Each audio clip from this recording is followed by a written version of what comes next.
The structure faces north. We're on the southeast corner. Got a little bit of fascia damage here. And got a little bit of freeze-board repair right in here. Kind of amateurish. We got they used drywall screws on that, but they've been trying.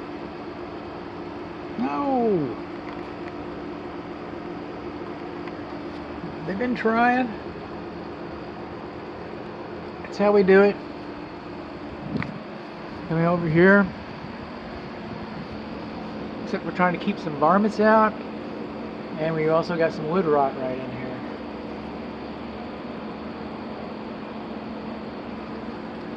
Soffit vents. Window does not have a screen. Oh, I felt this when I was inside. I said, man, I can feel it going downhill in this direction. Can't wait to get my measurer out. And I haven't gotten my zip level out yet, but I am seeing some movement. Now, just because you got movement in the brick like this doesn't necessarily mean you got foundation issues, but I'm highly suspect because of the mirrored movement I see on the other side of the structure. We got high soil around here. And these are weep holes. Weep holes are great. Okay. This house could burn down and they could reuse the brick and build another one. Brick is a very good building material. Architecture is regional. So it's a very good insulator. Now, I wasn't here when they built the house, but they should have a drainage plane behind the brick. They got the drainage plane behind the brick because one thing about brick is it's porous. It takes water on like a sieve. So we need these weep holes, and most of the time you won't see water. Most of the time it'll be water vapor, and you won't see that. You won't see anything. That's why we need those. We don't need this many weep holes though. Alright, our brick is porous enough. Brick is porous enough. Coming on along, there's nothing to keep water from running right down on top of our condensing unit. That's 20 years old and has R22. The secondary drain pipe is not over a window, above a window. We got level grading and drainage all around here.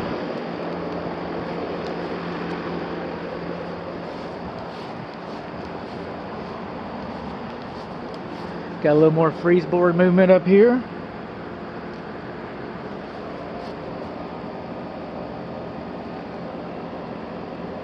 Yeah, we got that. Now I'm going to do a water meter inspection video. And I'm going to say that your water pressure is like 65, but I left the gauge on it. So read your report. It'll have a different number on it. It's 35. I don't know what this old piping is for. Got a little bit of parch coat around here. We're missing quite a few screens. Again, just a little more movement on our freeze boards.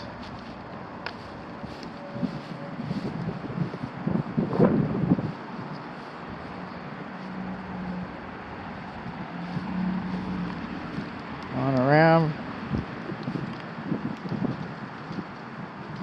Storm doors are beyond the scope of this inspection. We should have GFCI protection out here. We got a Ring doorbell. It rang when I got here. You're probably listening to me now. Not supposed to be listening to me. Not supposed to hear what I got to say. Okay, background and stuff. GFCI. Alright. Ooh, man. I just remembered how crowded that garage is. I was a fool to do that. See that hole right there? It should have been filled. But that hole, there's another one right there. There's another one right there, another one right there, another one right there. There's only one reason for those holes. Okay? So much so that the Texas Structural Pest Control Board recognizes that those holes as evidence of previous termite treatment. Okay, subterranean termite treatment. That's the target pest. And that's what those holes are for. So they drill those holes, they put product in there, which is called poison to most people. So I do know that it's been treated. This structure has been treated for wood-destroying insects. I know it's been treated for subterranean termites. I know it's been treated at least once for subterranean termites. I do not know when it was treated. I do not know who treated it, and I do not know what they treated it with. But I just know that they treated it. If I see a sign underneath the kitchen sink or something like that, a post, I'll include that to the report. But it has been treated for wood-destroying insects, termites. Our exterior light fixtures should be sealed to help prevent water from getting in there. Where do termites live? In the ground. Oh. What do they eat? Dead wood. Oh. What's wood mulch? Dead wood on the ground next to your house. And that's called a clue. That's called a clue.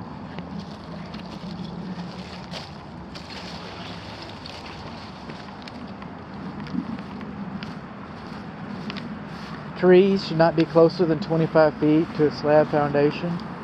They will rob you of the moisture that you need for to maintain your foundation. They will move your foundation and cause your foundation to crack and break. They will rub up against your house and your roof. There's lots of reasons to keep those away, and including the foundation. On along. Our rain gutters some of our rain gutters do not divert water far enough away from the structure.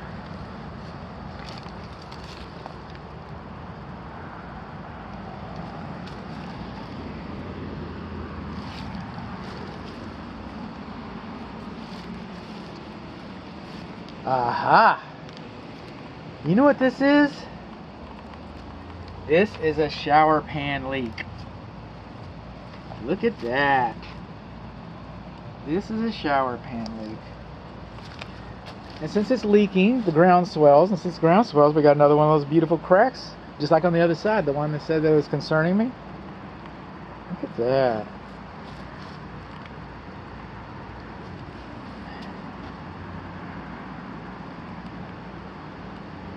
Oh my goodness, I'm sorry. Stair-step cracks between the brick and mortar. I'm sorry about that. This is the water discharge, the temperature pressure relief drain for your water heater. And it's too close to the ground. It is too close to the ground. And I do not know what these plumbing things are for, but they're wet. We passed a water meter test. I do not know what they're for. And maybe they go to the laundry, they go into this corner over here of the garage, because that's where the electric load center is, right there. This corner of the garage, I'll find out what that plumbing is for. That plumbing is definitely leaking. And we got a screen. Okay, we should not have a screen on our clothes dryer vent because it'll get clogged with lint, won't you? Won't you get clogged with lint? Let me look here. Let me look here. Ooh, look at that. Okay. Hi. Oh, I was going to take a picture.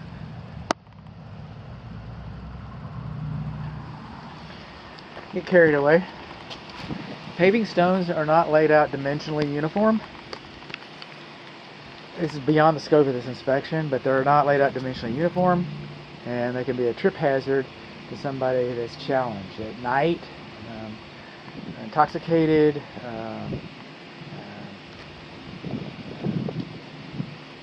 confused.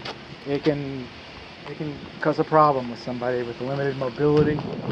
This is our electric meter, powers below grade. Back in the day, 20 years ago, this was all on this. This was the bee's knees. That was the best arrangement. Today we'd have a slip joint on that. There's our grounding rod. Gas coming into the house should be sealed. Coming on along, these are Centricon termite baits. I've been seeing these around the house. So we got drill holes for one type of product, and then we've got Centricon baits for another type of product.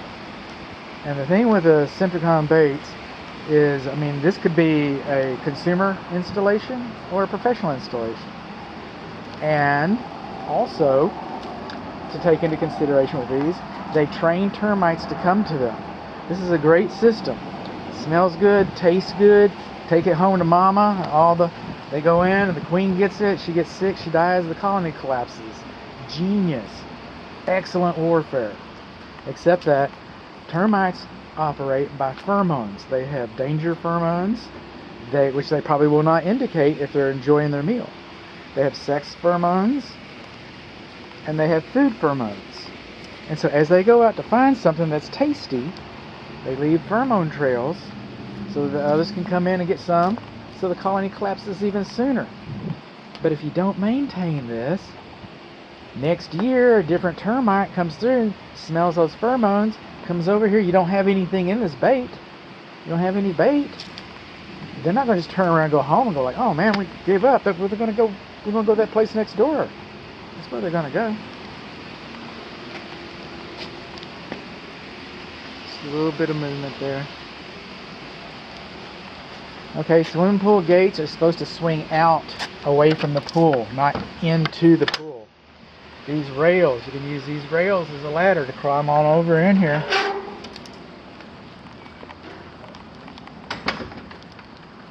I don't know what's going to happen here, because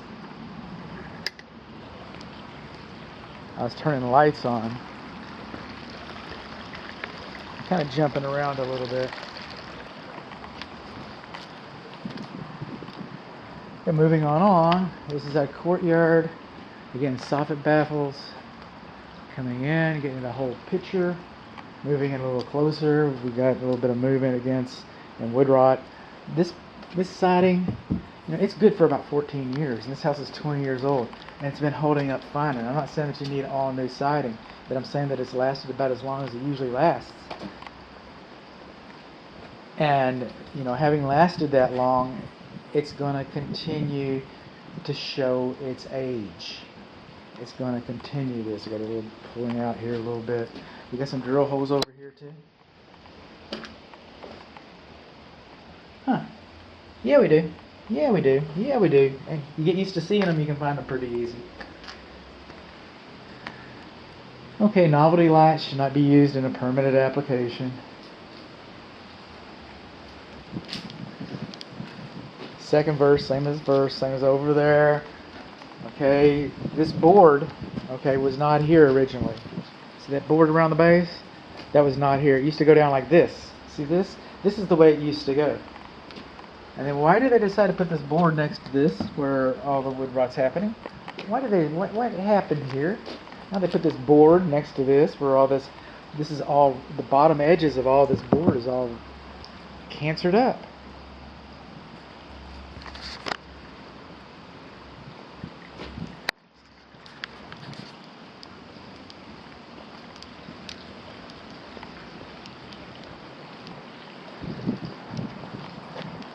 We got some bushes pretty close in here. We sure do. Bushes real close in here.